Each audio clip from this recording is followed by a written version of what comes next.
from under my blankets, so it's quiet enough to hear me. This is Reimagining Hustle, a podcast for entrepreneurial parents creating a life where business and parenthood live peacefully in the same space. I'm your host, Roxanne Merkett, a mom of two, microbusiness coach, and serial entrepreneur on a journey to prove that it really is possible to do what you love without sacrificing all of your precious time. Let's do this. Welcome back to Reimagining Hustle. I already want to be best friends with my guest today. So I would love to introduce to you Lee Chaix McDonough. Lee, how are you today? Roxanne, I am doing great. Thank you so much for having me on your show. Oh my word. I'm so glad you're here. We've already made many fun connections. So this is going to be really fun. Well, you just dive right in. Tell us about you. Tell us about the work you do. And you have a really interesting journey to get to where you are today. So if you'll fill us in on some of that too, I would appreciate it. Absolutely. So my name is Lee Chaix McDonough. I am the founder of Coach with Clarity, which is a company that focuses on helping helping professionals transition into the world of coaching. I myself was a therapist for about 15 years. And because my husband was active duty Air Force, had a breadth and depth of experience that I'm really grateful for. And when I started my coaching career, I was a little overwhelmed at the prospect of how to translate all of that training and knowledge and experience into a coaching career. And I kind of charted a path for myself, and now I help other people do the same. I provide programs that are accredited by the International Coaching Federation. So if you want to become a credentialed coach, you can do so through my initial training. If you want to stay a credentialed coach, you can do so through my group membership program. And really, I just have a heart for helping people live out their passion. And I see coaching as being such a powerful way of doing so. And it has been kind of a topsy-turvy road to where I am today, but I wouldn't have it any other way. That's amazing. I mean, obviously it's led you to where you are. It's charted this path for you. That's absolutely incredible. So when people come to work with you, what's that question in their mind that they're like, I got to find somebody, Lee's my girl? Like, what is that? Where are they at when they find you? I would say the majority of the people I work with are exceptionally skilled in their first career, but they're looking for something that offers a little more flexibility and freedom. They often want to be their own boss, but they have a real heart for service. And so they know that whatever it is they do, they want to show up and help other people achieve their dreams. And through that, that's what improves our world. But it feels really nebulous to say that. It's like, what does this actually look like? So what I really love about the work that I do is it blends strategy with intuition. So I'm helping people really uncover their own gifts as a coach. And I'm marrying that with a really clear framework that shows people, here's the structure you need to be a powerful coach. Here's how we connect with our clients. Here's how we structure our sessions. So there's a lot of coaching skill building that goes into it. And then because the majority of coaches are themselves business owners and they work for themselves, we marry that with business skills as well. So we're looking at, how do you start a business? How do you grow an audience? How do you connect with potential clients and referral sources? How do you find ways to keep that revenue coming in? So it's this wonderful blend of the coaching skill and the business growth. And so whether it's through training programs, one-on-one coaching, group coaching programs, we kind of do it all, which is fun. It keeps it really diverse and interesting. Oh, yeah. But I will say the majority of my people, it's the business side that really overwhelms them. That tends to be where we start. Then we get into it, and then it's, okay, I'm getting some traction. I'm getting some clients. Now what do I do? Then we tend to go a little more into the skill side, and then we find a balance between the two. That's brilliant. What a gift to offer your people. And it's so true. I mean, it's interesting. The coaching world it's a big world, and there's a lot that happens, but to include that piece of the business side of it is such again, just a gift. That's the only word I can even think of that even begins to capture it. So what does success look like to you, and how do you talk to your clients about it? So kind of this, I want to know it from your perspective, but also how do you teach your clients about it? I really love that question because I think the answer is so individualized. And that's a lot of what I do with my clients, is to really help them define their own success metrics. Because it's so easy to get sucked into what we're supposed to want to do, what we think success looks like. And in the coaching industry and in the online space, I mean, if, be a six-figure coach or work 2 hours a week and make millions of dollars. And I guess there are people out there who are able to do that. I I've guess. yet I've yet to get it down to 2 hours a week and make tons of money. It takes Right. a little more time than that, but I love it, so I don't mind doing that work. Yeah. But no, it's really about helping people connect with what matters most to them. What are their core values?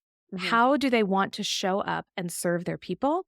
And once I'm clear on what their values are, then we allow those values to inform their personalized success metrics. So, Mhm. yes, of course, we are looking at revenue. If you're running a business, you have to look at revenue, and not just revenue, but profit. So, Mhm. we're looking at both your income and your expenses. That's absolutely going to be a metric. But there are other metrics too. How many connections have you made this month? How many offers have you made? How many lives have you impacted?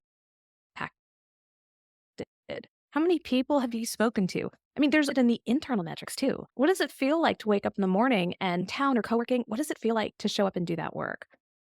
So again, I really want to connect with my people so that whatever it is they want to achieve, I can help them do that. But I want to be really clear on what matters most to them so that I can ensure that the work we do is fully aligned with their values. That's amazing. So can we get a little more personal then?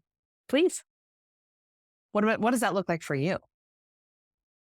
My core values, and I got to tell you, this is really interesting. When I was a therapist, values were at the heart of my work. I focused in a modality called acceptance and commitment therapy, or ACT. Mhm. And that's very much about values-driven action. And for a long time, I thought values were fairly stable. The way we express our values may change over time, but those values themselves are pretty locked in. Mhm. As I've gotten older, as I've hit my 40s, as my kids have gone from babies to school age to teenagers, I realize that that's a pretty fixed way of looking at it. And I'm noticing my own values have shifted over time. And owning my own business, becoming an entrepreneur has certainly factored into that. So I would say, my core values have always been about service and connection. Those Mhm. two are constant. But the idea of empowerment and being really clear around what it looks like to live and work in integrity with yourself. I think those were always kind of baked in, but they became more explicit through Mhm. becoming an entrepreneur and owning my own business. So for me, at the end of the day, it looks like when I look at what I've done in my business, when I look at how I've served my people, is that in integrity with who I am on the inside? Can I put my head down on the pillow at the end of the night and feel good about what I've done? And I would say most days the answer is yes. Every now and then we're gonna have a day where it's like I didn't show up the way I wanted to. Mhm. So we learn from it. Yeah. We grow. We don't do it again. But for me, it looks like being really committed to my clients' success, supporting them in the ways that works for them. So being flexible enough to modify my approach, Mhm. and also making sure that the energy that I give my clients, I reserve some of that energy for my family, my friends, my colleagues. So, like, it's not all about clients. And of course, some of that needs to be directed back at myself as well. Yes. Mhm. Easier said than done some Oh, days. so much easier said than done. And what an interesting approach to come at that from both a coach and a therapist side. So what do you do for yourself? It's funny. I have been in some conversations lately with some friends around this idea of self-care. Yeah. And 10 or 15 years ago, even 20 years ago when I was getting my social work degree, self-care was kind of this like new idea. And the Mhm. idea of incorporating self-care into your practice was like, oh, okay, yeah. And then I feel like self-care has become commoditized. And now it's like, spend money on this to make yourself feel better. Yes. And under the guise of self-care. And I'm like, that's not self-care. Yeah. Self-care is not always easy and fun. And don't get me wrong, I love brunch, I love a massage, I love a manicure. That can absolutely be a part of your self-care strategy. But it also looks like doing the deep inner work to love yourself. It looks like spending time cultivating the mindset that's going to support you in creating powerful relationships and in creating the life you want. And sometimes it means looking at some of the shadows inside and really coming face to face with those, because when we shine the light on the shadow, the funny thing is it tends to dissipate. But when we ignore it, it looms so large. And so for me, self care certainly includes that internal work, which is not always easy. Sometimes it's painful, but in the long run, it's always for the best. I love that. Oh, I love that so much. Lee, you're, my goodness, just dropping nugget after nugget of wisdom here. I want to go back to this concept of core values for a minute. Mhm. This, I think you're the first person that has ever introduced the idea, at least on the show, at least in this things that I've done, that your values can change and can be flexible. So, and you kind of alluded to, things kind of shift a little bit and maybe take the spotlight. Maybe they've always been there, but things take the spotlight at different times. So we talk about core values. We talk about finding our core values. The recommendation that I always see is like, hey, just go online and find the list and see what resonates. Do you have other suggestions for finding your core values, first of all? And then I'll ask you a follow-up question after that. Okay. Yes, I do. I'll share some of them here. I also actually go into greater depth in it in my book, which is called Act on Your Business, which here's the sneaky thing. It's called Act on Your Business, but it's not just about your business. It's about your life. It's how you show up. And I have a couple chapters in there about values, identification, and clarification. So yes, you can go find a list. You can pick your top 5. I've done that activity with my clients. Yeah. But I also think it can be really helpful to start with the end in mind, meaning let's look at our behaviors and how can our behaviors tell us what we value. So an example I will often use is think about the last time you got really, really angry. Typically, we get angry because a button has been pushed, and behind that button is a value. And so on some level, a value has been threatened, and we respond with anger. And it's not just anger. Sometimes we do that with sadness or even anxiety. But anger tends to be a really easy one to connect with. And when we think about what's underneath that anger, where do I feel threatened to the point where I felt like I had to respond like that? That tells us what's important. It tells us what we were concerned was being compromised. So yes, you can start with the values list and go from there, but sometimes I think it's a lot easier and more illuminating to start with our emotional reactions, our behaviors, and allow those to then tell us, what do I really value? What does this say about me? What a great suggestion. Thank you for that. That's a fun one. How often would you suggest people revisit this idea of their values? If the spotlight is changing, that's the visual I'm going to use here. So if the spotlight is changing on our core values, how often would you suggest people revisit? I think when we are going through times of change or transition, we should be reevaluating them more. And I think as a society, we're doing that. I mean, look at what we've been through the last 3 years or so. Ooh, yeah. We have had a societal shift, courtesy of the pandemic, courtesy of a lot of COVID. things. Actually, let's be yes, thank that's you. true. So a lot of us feel like we're in a state of flux, understandably, and we're still finding our new normal, if you will.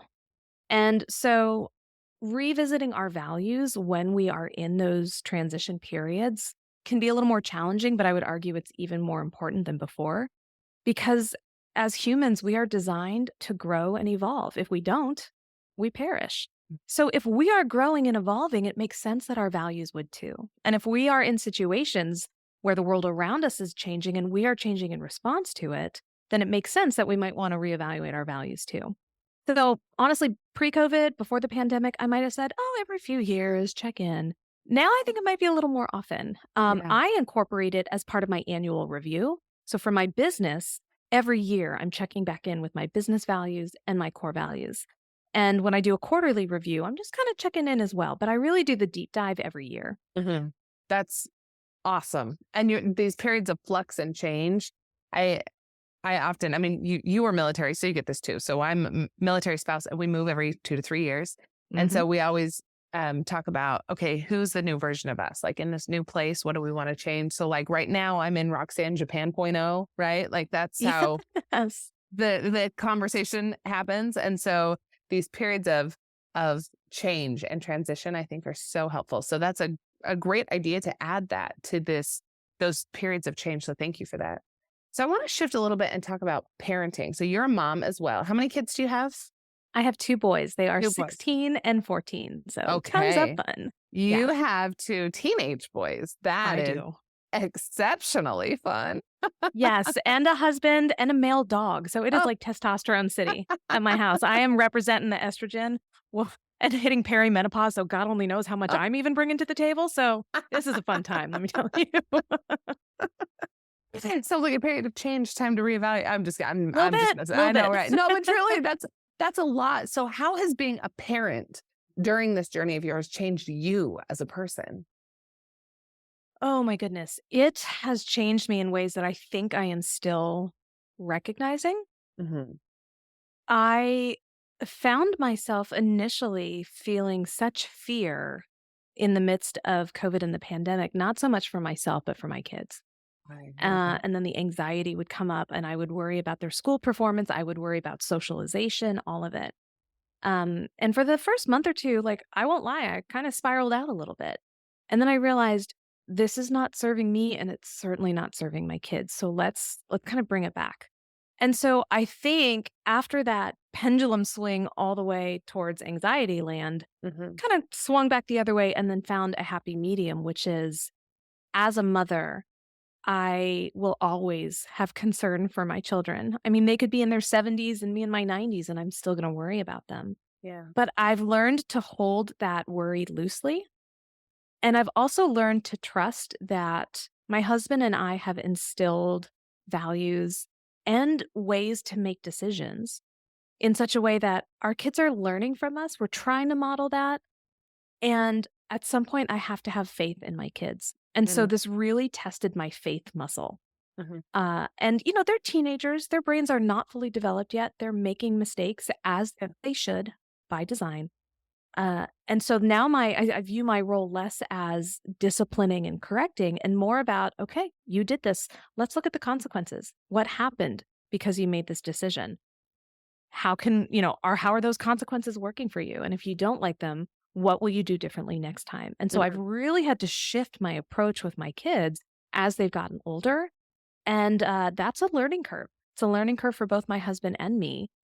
In many ways, as exhausting as being a parent of toddlers and little kids was, Hmm. I felt like I had more control over them. And as Yeah. they get older, you start losing some of that control. So now it's less about telling them what to do and helping them decide how they want to live their lives, how they can make decisions, and then just having faith that, I've done my job the best I can. And now it's time for them to make their own way in the world. Oh, you're speaking to my heart on so many levels. I often tell my kids, my job isn't to make you the person I want you to be. It's to help you figure out who you're supposed to be. And so to Yeah. hear that that's a conversation you're having too is really validating for me. And it makes a lot of sense. Do you ever experience guilt around parenting and entrepreneurship specifically? No, never. No, I'm kidding. I totally experience guilt around those two. Talk to me about Es it. Well, and it particularly when I was first starting my business and, the ramp up period requires a lot. It's kind of Yeah. front loaded. Yeah. And so there were definitely times where I felt like, oh, it's evening and they're home from school. They need help with homework, but I have a podcast to publish or a blog post to write. And so there was definitely times where I felt torn. I think as I got more established in my business and I started creating repeatable systems that worked Mhm. for me, it started saving me time and energy, which then allowed me to be more present for my family. But Mhm. there are still high intensity periods in my business or when I travel, for example, where I'm not there physically or sometimes I'm not there mentally. Mhm. And I just try to be compassionate with myself, do the best I can. In my book, I talk about what happens when values clash. And the example I use is being a mom and a business owner. Oh, And I have, interesting. right, because I have a Yeah. value of service. I want to show up for my clients. I also value family and connection. What happens when those values clash? Mhm. And what I've realized is that in a given moment, one value may need or want to take precedence over the other, and we have to make decisions. But then when we take the broader view and we look at it long term over the whole time, that's where we try to find balance. I'm not sure I can always find balance on a day-to-day level when it comes to Mhm. that, but if I look long term, week to week, month to month, year to year, I feel like it all evens out. Mhm. And I also find that a little bit of communication goes a long way. So when I hit those really busy times, I just kind of let my kids know I'm going into a really intense period the next few days or few weeks. It's going to be a lot. So just know that if you need me, I will be there for you, but I may need you to tell me that you need me right now. And that's Mm-hmm. okay. You can do that. And we've kind of figured it out as we've gone along. That makes a lot of sense. And we talked a little bit earlier about how there's a lot of similarities between their ages now and when they were toddlers. But I think that's one amazing difference, that toddlers, they don't get that when you say, hey, it's getting a little busier, it's getting a little crazier. There's no way to process that for them. But at this age, your kids can process that. Yes. And I have so much respect for mothers of young children who are starting their own businesses, or quite honestly, who work outside the home. No, let me correct that. I have a lot of respect for mothers who work inside the home too. But I will say, I don't know if I could have started a business with toddlers. And I know that there are women out there who are doing that every day. And I am just in awe of them, because you're right. Starting a business requires a lot of time and energy. Being the parent of an infant or a toddler requires even more. And to try to do both at the same time, I think, is almost a miracle. So my hat is off to those parents. Absolutely. I mean, super women. They're super Yes. women. That's Yes. really all there is to it. 100%. Lee, what do you wish people knew about being a parent and an entrepreneur simultaneously? That no one is going to give you the grace and compassion and make you feel okay. Like, that has to come from you. I have in the past looked outside myself for validation. I've wanted other people to tell me, you're doing a good job, everything's okay, you've got it down. And don't get me wrong, it feels really good to hear that, and everyone needs external validation, but that does not fill that guilt hole inside or the shame. And the greatest gift we can give ourselves is to do that work so that we can provide ourselves that level of grace and compassion, because that outweighs anything, honestly, that we're going to receive from someone else. Mm. Mm. Yes, yes, yes. Whew, Lee, we talked earlier. It's early where I'm at, and this is a really good way to start my day. It's going to be a good day. I would love to ask you a question around the name of the podcast. So Yes. when I started my business, I was not a parent, and I loved the hustle culture. Oh, I loved it. It felt so good. It felt like who I was at my core, right? I thought that those were my core values, going back to our conversation earlier. And then I had my first child, and my whole world stopped. I mean, it all stopped.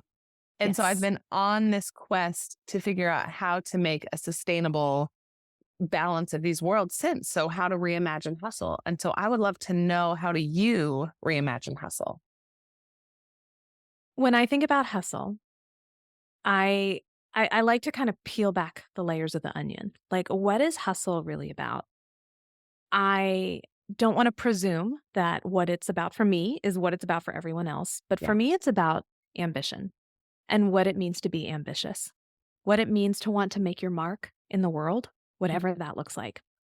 And I think, to an extent, productivity culture has really taught us that in order to be ambitious, you have to hustle, you have to work hard, you have to grind, all of that. And I think motherhood has taught me that that's just not sustainable. So how can I embrace my ambition? How can I make a mark on the world without feeling like I have to grind 24/7, 365? Because when I do that, there's nothing left for my kids, there's nothing left for my partner, there's nothing left for me. So reimagining hustle to me looks like finding other ways to honor my ambition and my desire to have an impact in the world. And if there's a way to do that, that's maybe a little slower, maybe a little more gentle, but still has the same level of impact, to me, that's my sweet spot. Honor your ambition. What a beautiful phrase.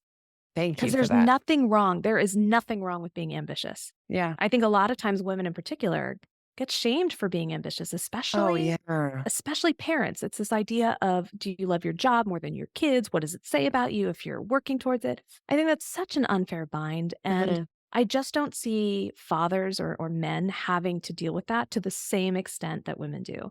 I'm not saying they don't deal with it, but it is a different ballgame completely. Oh, yeah. And so I want women to unabashedly claim their ambition. I want them to unapologetically own the fact that they want to have an impact in the world. I happen to do that through coaching, but there's all sorts of ways women can do that. And it's okay to be ambitious and have a family. And I believe it's possible to do both, but not the way productivity culture dictates it. We have to find our own way through. Yes. Oh, yes. Yes. Completely. Lee, you are brilliant. Just absolutely brilliant.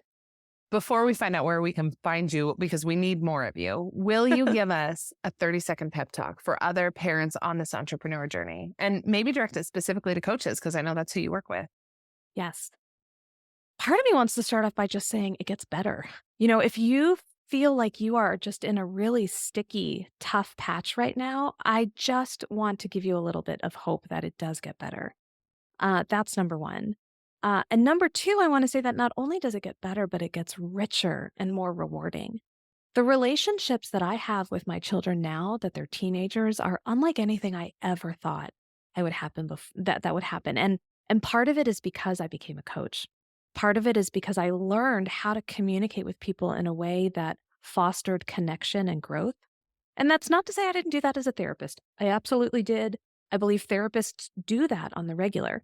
But coaching, because it's this blend of personal development and mindset work and taking action, to me, it was so directly applicable to parenting that I was able to bring this skill set to my parenting and learn how to talk to my kids in a way that would promote them to open up, to talk to me without feeling a sense of obligation. So I guess that's what I would say. It gets better. The relationships with your children can get so much deeper. And when we know how to communicate with each other, that's the key. You've just been pep talked. Thank you, Lee. That was amazing. Oh, you're just incredible. Just absolutely incredible. What a gift. Thank you for being with us. So will you please let us know? We need more of you. Tell us, where can we find the book? Where can we find you online? Give us all the goods. Yes. So I am at Coach with Clarity pretty much everywhere. So coachwithclarity.com, Facebook, Instagram, TikTok, etc. I also host the Coach with Clarity podcast, so you can find that wherever you listen to your shows.